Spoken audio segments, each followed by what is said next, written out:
বৈষম্য বিরোধী আন্দোলনের যে বিপ্লব যে কারণে হয়েছিল, আজকে আমি দেখতেছি যে আমাদের সিলেট বিভাগেও আমরা সেই বৈষম্য থেকে এখনও বেরিয়ে আসতে পারতেছি না।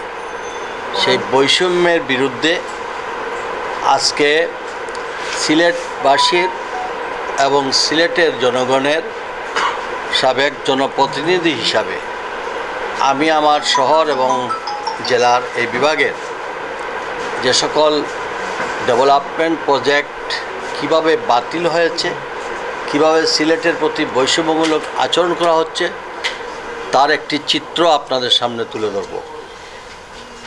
এটা আমি মনে করি আপনাদের মাধ্যমে অন্তর্বর্তীকালীন সরকারের সকল মন্ত্রণালয় এমন বিবেকবান সকল রাজনীতিবিদদের এবং সিলেটের সচেতন এবং দেশে এবং প্রবাসে আমাদের সকল মিডিয়ার মাধ্যমে আমরা আমাদের দাবির প্রতি যদি সোচ্চার না হই, তাহলে সিলেট যেভাবে ডিপ্রাইভ হচ্ছে তা ভাষায় প্রকাশ করার মতো নয়। আমি অত্যন্ত দুঃখের সঙ্গে বলতে হচ্ছে, বিগত ফ্যাসিস্ট সরকারের আমলে প্রায় 17 বৎসর এই নগরবাসীর দীর্ঘদিনের দাবি ছিল যে সিলেট কোম্পানিগঞ্জ থেকে যে মালবাহী গাড়িগুলো আসে সেগুলো বাইপাস দিয়ে সেটা টুকুরবাজার ব্রিজ দিয়ে ওইটা চলে যাবে। কিন্তু অনেক বলাবলির পরেও আপনারা শুধু ত্রিমুখীর মুখ থেকে জেল গেটের পর্যন্ত দেখতেছেন, আর বিমানবন্দরের মুখ থেকে ওইটুক। কিন্তু এই বিমানবন্দর থেকে জেল গেট পর্যন্ত যে মধ্যখানে যে রাস্তা, এখনও আজকে 17 বছরে এখনও জেলা প্রশাসনের পক্ষ থেকে নাকি অধিগ্রহণের এখনও প্রসেস চলছে। ঢাকা সিলেট রোডের কি অবস্থা, বাংলাদেশের অন্য যেভাবে দেখেন ঢাকা সিলেটের আজকের কি অবস্থা, সেখানেও বলা হচ্ছে যে কিছু কিছু ক্ষেত্রে এখনও তারা অধিগ্রহণ সংক্রান্ত কারণে সড়ক ও জনপথ বিভাগ এই দোয়াই তুলে তারা এই কাজে অগ্রসর হচ্ছেন না। আমার প্রশ্ন, জেলা প্রশাসনের কোন বিভাগে কেন, যদিও কোনো কারণে যদি সেটা হয় তাকে জনগণের সামনে প্রকাশ করা হোক, কি কারণে অধিগ্রহণ করতে এত বিলম্ব হচ্ছে। আর সড়ক ও জনপথ বিভাগেরও প্রতি আমার জিজ্ঞাসা যে ঢাকা থেকে বিশেষ করে ওই যে আমাদের যে মহাসড়ক যেটা আসতেছে সেটা লালাবাজার এসেই সেটাকে আবার ডাইভার্ট হয়ে জাফলংয়ে দিয়ে চলে যাচ্ছে। তো ঢাকা থেকে আমরা বাই রোডে লালাবাজার এসে আবার আমরা শহরে ঢুকতে পারলাম না। এর মধ্যে আমরা আরেকটা প্রতিবন্ধকতার সৃষ্টিতে পড়লাম, কারণ ওইটা আসিয়া জাফলং চলে যাচ্ছে। কিন্তু ওইটা হওয়ার পরে কিন্তু লালাবাজার থেকে অন্ততপক্ষে হুমায়ুন রশিদ চত্বর পর্যন্ত যদি আমাদের না আসা যায়, তাহলে ঢাকা থেকে যে মানে সড়ক পথে যে গাড়িগুলো আসবে সেখানে এসেই তো আবার সেই যানজটের মুখেই পড়বে এবং সেই বিড়ম্বনা। অনতিবিলম্বে এই লালাবাজার থেকে যেন হুমায়ুন রশিদ চত্বর পর্যন্ত এটাকে সড়ক এক্সটেনশন করে রিভাইজ করার প্রয়োজনীয় ব্যবস্থা নেওয়া হয়। দ্বিতীয়ত, আমি আপনাদেরকে একদম স্পেসিফিক বলে দিচ্ছি,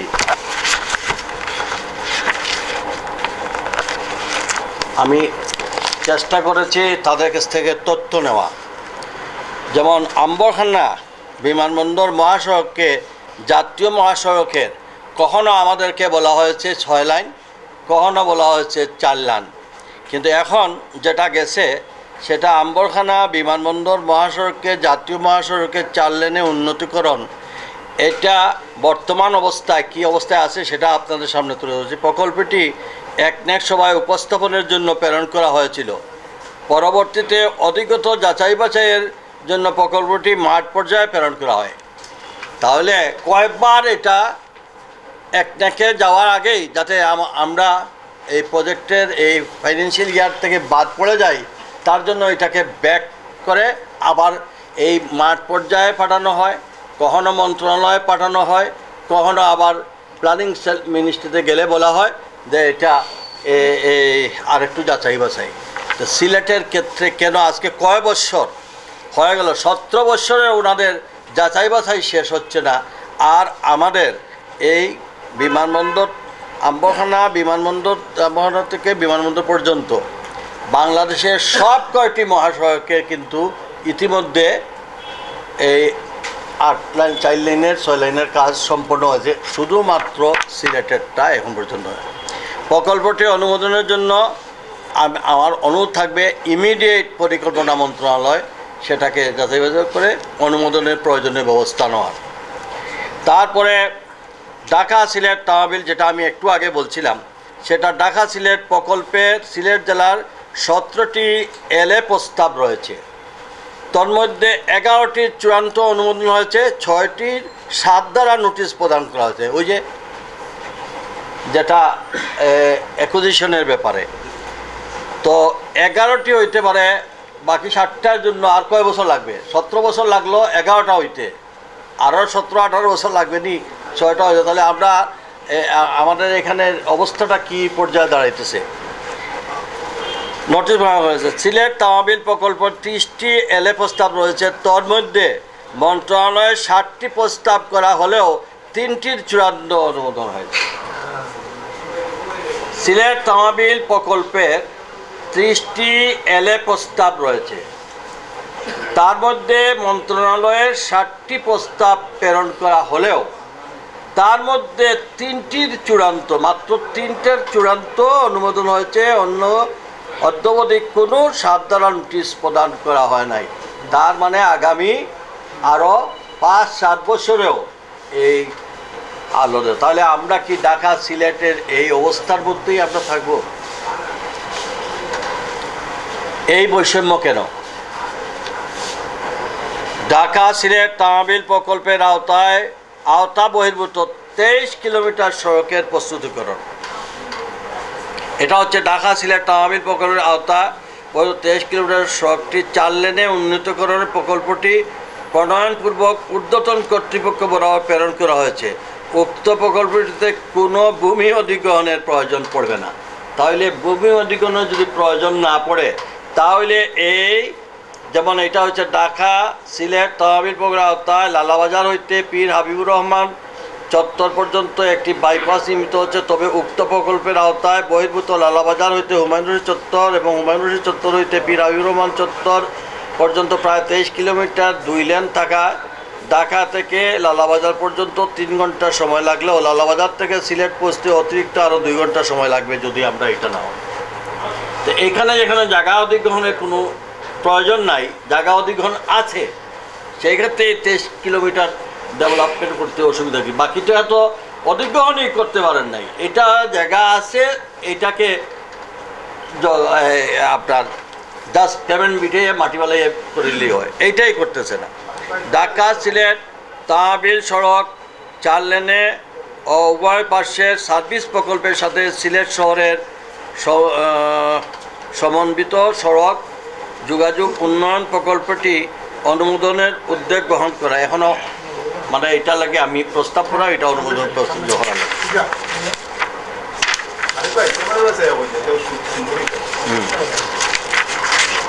তারপরে আমি পরিবেশ অধিদপ্তরের পারমিশনের লাগি আর এক ধাপ আগুয়াই মানে পিছনে পড়ছে। পরিবেশ অধিদপ্তরতে ছাড়পত্র প্রদানের বিলম্বের কারণে বিভিন্ন প্রকল্প বাস্তবায়ন হচ্ছে না, যা নির্মাণ ব্যয় বৃদ্ধি হচ্ছে। কারণ প্রতি বছর তো জিনিসপত্রের দাম বাড়ে। তারা আজ থেকে 7 বছর আগের যে প্রজেক্ট প্রোফাইল সাবমিট করছিল, ডিপিপি সাবমিট করছিল, এটা 7 বছরে র মেটেরিয়ালসের দাম বেড়ে যাচ্ছে, কাজে এটা আবার ওই ব্যাক টু প্যাভিলিয়ন আবার এটা রিভাইজ করে চলে যাবে। তো এটা একটা কি হইল পরিবেশের পারমিশনের। ওসমানী বিমানবন্দর সঙ্গে লাক্কাতুরা হইতে বিমানবন্দর পর্যন্ত 4 লেনে উন্নীতকরণ প্রকল্পের এবং সিলেট সুতারকান্দি প্রকল্পের পরিবেশ অধিদপ্তরের ছাড়পত্র এখন পর্যন্ত অনেকবার রিকোয়েস্ট করে পাওয়া যায় নাই। আচ্ছা, উসমানী বিমানবন্দর সড়কের লাক্কাতুরা হইতে বিমানবন্দর পর্যন্ত 4 লেনে উন্নীতকরণ প্রকল্পে এবং সিলেটের সুতারকান্দি প্রকল্পের পরিবেশ অধিদপ্তরের ছাড়পত্র পরিবেশ অধিদপ্তরে এখনও প্রক্রিয়াধীন রয়েছে। এটার বয়স হয়ে গেছে আজকে 7-8 বছর, এখনও প্রক্রিয়াধীন। জনগুরুত্বপূর্ণ প্রকল্পসমূহের বাস্তবায়নের পূর্বেই পরিবেশ অধিদপ্তর ছাড়পত্র প্রদান এবং সহজীকরণ প্রয়োজনীয় নির্দেশনা প্রদানের জন্য আমি আজকের এই যথাকি জরুরি ভিত্তিতে অনুমোদন করার লাগি আহ্বান করলাম। বর্ষাকাল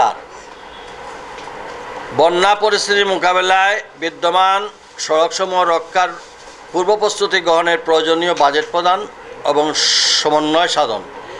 আপনারা সবাই জানেন আর্থকুইক এরিয়া এবং বন্যা কবলিত এরিয়া, যখন এই বন্যা এফেক্ট হয়ে যায় তখন আমরা নড়াচড়া বসি, কিন্তু বন্যা থেকে এটা করার জন্য যেগুলো প্রয়োজন সেটাতে আমরা খুব একটা খেয়াল রাখি না। এলে এই উজান থেকে নেমে আসা পাহাড়ি ডলে সিলেট অঞ্চলে প্রায় প্রতি বছরই একাধিকবার বন্যা দেখা দেয় এবং আগামী বর্ষা মৌসুমে বন্যার পূর্বাভাস রয়েছে।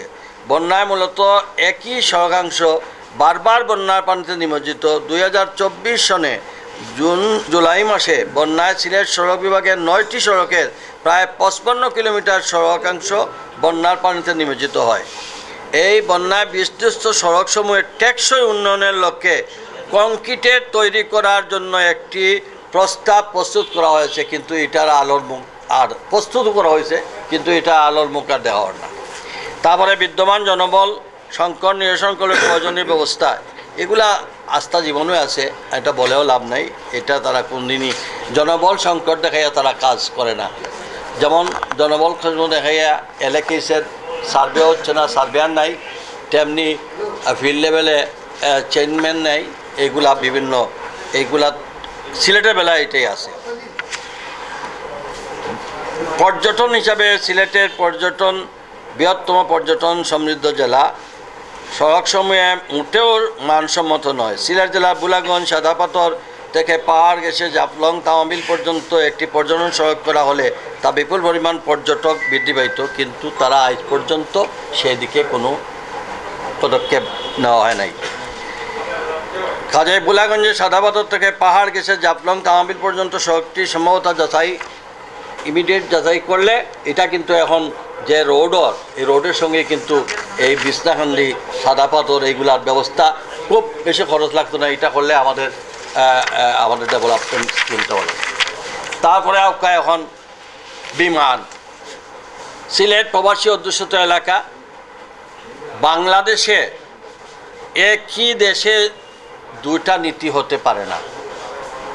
বাংলাদেশে বিমান এবং প্রাইভেট সেক্টরে যেসব বিমান আছে, ঢাকা চিটাগাং রোড, ঢাকা রাজশাহী বা ঢাকা সৈয়দপুর, কোথাও ফ্লাইটের যে ফেয়ার এটার কোনো হড়পড় হয় না। কিন্তু সিলেটের ব্যাপারে যে আমাদের শেয়ার বাজারে যেভাবে উঠানামা করে, প্রতিদিনই সরকারি বিমান এবং বেসরকারি বিমানের তো বলার উপেক্ষাই রাখে না। তারা বাংলাদেশের মানুষ সিলেটিদেরকে মনে হয় যে তাদের কাছে আমরা জিম্মি, আমরা যেভাবে তারা চাইবে আমরা সেভাবে ব্যবহৃত হইব। আপনাদেরকে একটি ফিগার দেখাই।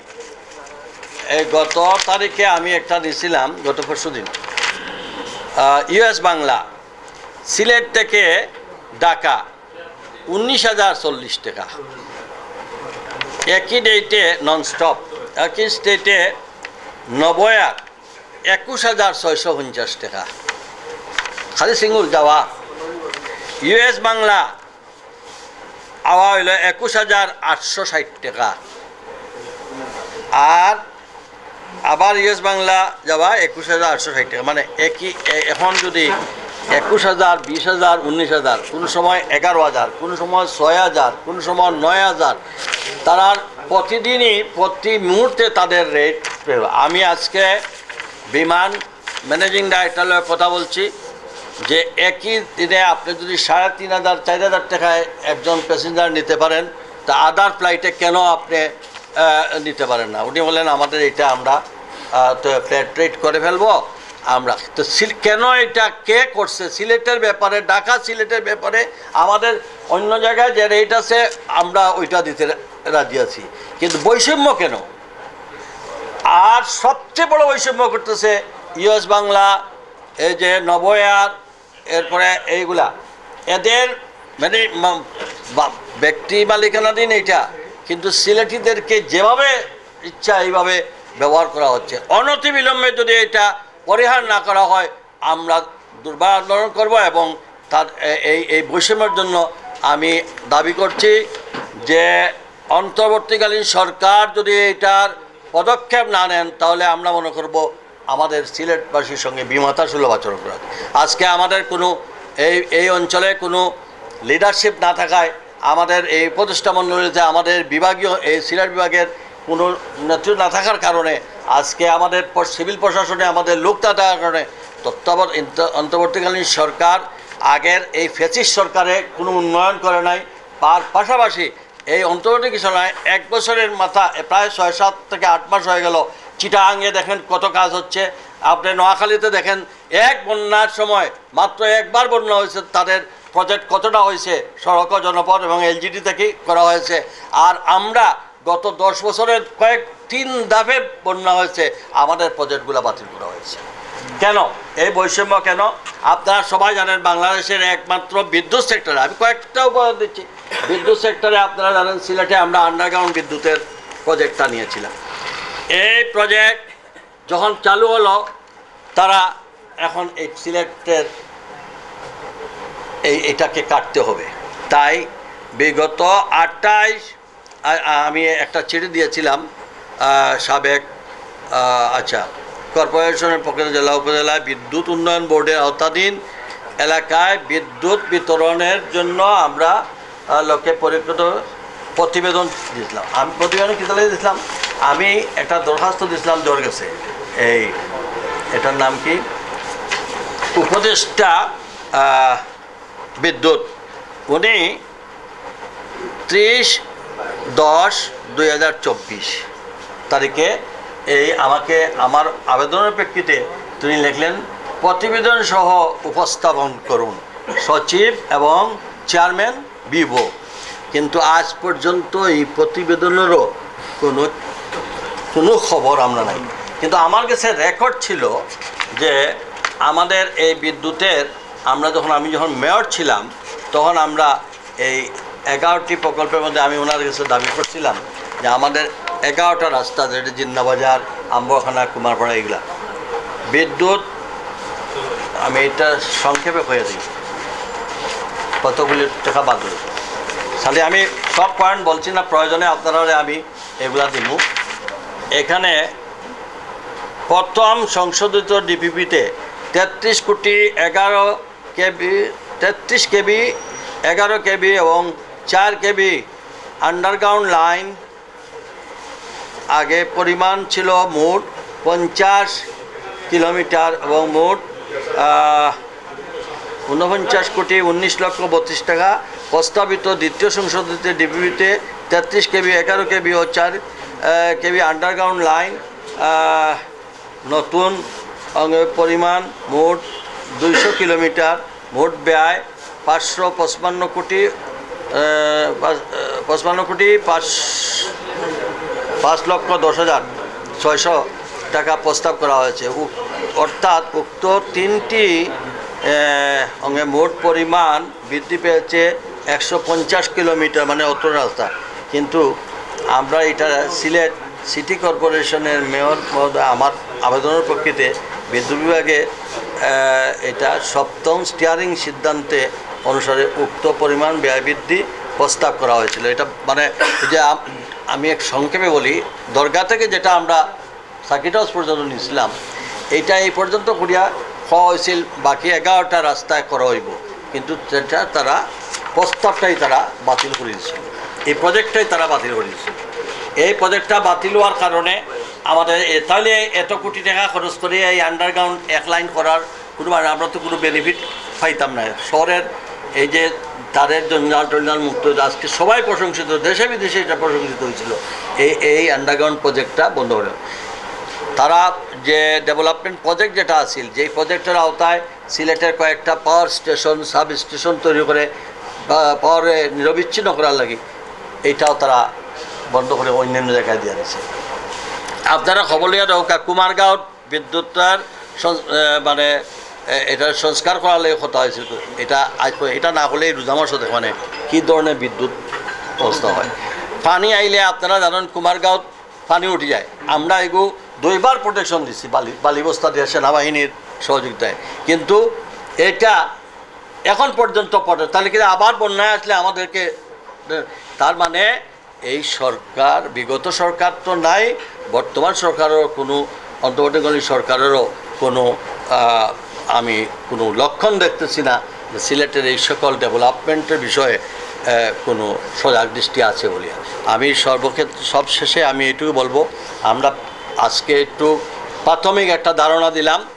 যদি সড়ক ও জনপথ বিভাগ, যদি বিদ্যুৎ বিভাগ, যদি পরিবেশ বিভাগ, যদি স্থানীয় সরকার বিভাগ, যদি আমাদের এইসব বিভাগের যদি, এবং সিভিল এভিয়েশন, আমরা যেসব প্রস্তাবের উপর সিলেটের সঙ্গে বৈষম্যমূলক আচরণ করা হচ্ছে, এটা যদি কোনো জরুরি কোনো পদক্ষেপ না নেওয়া হয়, তাহলে আমি আহ্বান করব দল মত নির্বিশেষে সবাইকে ঐক্যবদ্ধভাবে আমরা, এবং প্রবাসী ভাই বোনদের বলবো, আপনারাও আজকে এই ম্যানচেস্টারের বিমানবন্দর করে দেওয়া হয়েছিল, যার শেষে আমাদের দাবির পরিপ্রেক্ষিতে চেয়ারম্যান সাহেব বলছেন এটা থাকবে, তবে জুলাইয়ের পর থেকে, কারণ এই হাজিদেরকে আনা নেওয়ার জন্য এয়ারক্রাফটের প্রয়োজন।